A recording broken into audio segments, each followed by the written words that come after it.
Hi everyone. In this video, I just want to briefly introduce the last minor assignment you're going to be doing for the class, the final course reflection.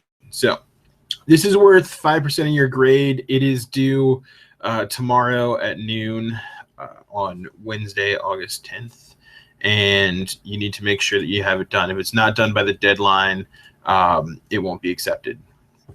So, and you won't get the 5 points, and that can be the difference between really, between almost 2 letter grades. So keep that in mind and make sure you get it done. The assignment itself is pretty straightforward. It's not meant to really be difficult. It's just meant to be an opportunity for you to step back and think about what is it you've just done over these past 6 weeks. So you've done a lot of work and you've done it very quickly. So this is kind of a chance to just step back and say, hey, what have I done and what I've accomplished? So as the assignment sheet says, basically, it's really easy to get caught up in each of these assignments, especially with the pace we've been going through. So this is an opportunity to kind of step back and reflect on what you've done. So all this work that you've done, for each of the 3 major writing projects. So what I'm looking for is that you're going to use your unit reflections for 1 and 2 and look back on the work you've done with each of these assignments, and then use the English 102 goals and objectives listed on the assignment sheet as kind of the basis, the frame for your reflection. So, look through the projects you've completed, right? Think about, what you've done for each of these papers. Consider what you've attempted, what you've accomplished, and what you think you still need to work on beyond the scope of this class. Now, that's part of the writing process, and that's, how it goes, right? It's not, you don't come out of 102 an expert. You come out on a 102 better, and you continue to practice, and you continue to write, and you continue to become a better writer down the road. So, there are, I believe, 10 goals and objectives on the list. Do not talk about all 10 of them. Pick 3 to 5 and use those as the kind of framework for your reflection. So you want to support your discussion and your reflection from examples of your writing project. You want to show us what you've mastered, what strategies you've improved on throughout the course, and then what you still need to build on moving forward.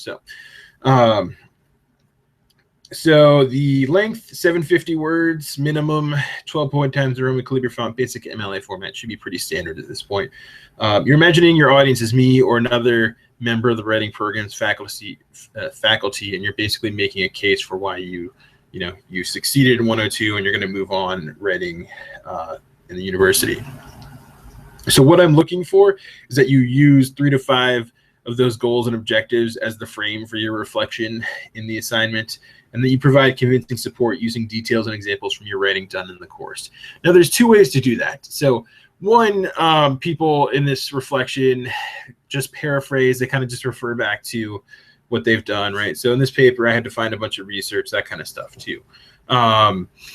That's totally fine. The other way to do it is you can also cite your work, and you don't really have to put a works cited page or anything like that. You can just kind of provide, quotes and paraphrases of your work if you want to look at specific, points in a paper and say, hey, here's what I'm really proud of, or this is what I struggled with, or something like that. So either one is fine. Don't worry about a works cited page.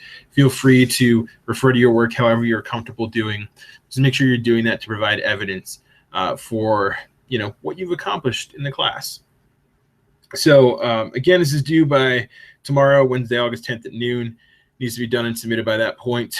So I will be looking at those, grading them, and posting your final grades as soon as they're done, basically. So, and I won't worry about going through the entire goals and objectives, but you can look over that. So all 10 of the goals and objectives are on the assignment sheet. So if you have any questions about this, feel free to shoot me an email. You could post in the Unit 3 discussion board, and I'll check, later tonight and early tomorrow morning just to make sure if anybody has any questions that I've answered them. But otherwise, good luck getting this done, and it's been great having you all in the class. Good luck in the fall at ASU, and it's been fun, if not a little crazy, working online, but having you all as my last class. So enjoy the rest of your summer, and good luck in the fall.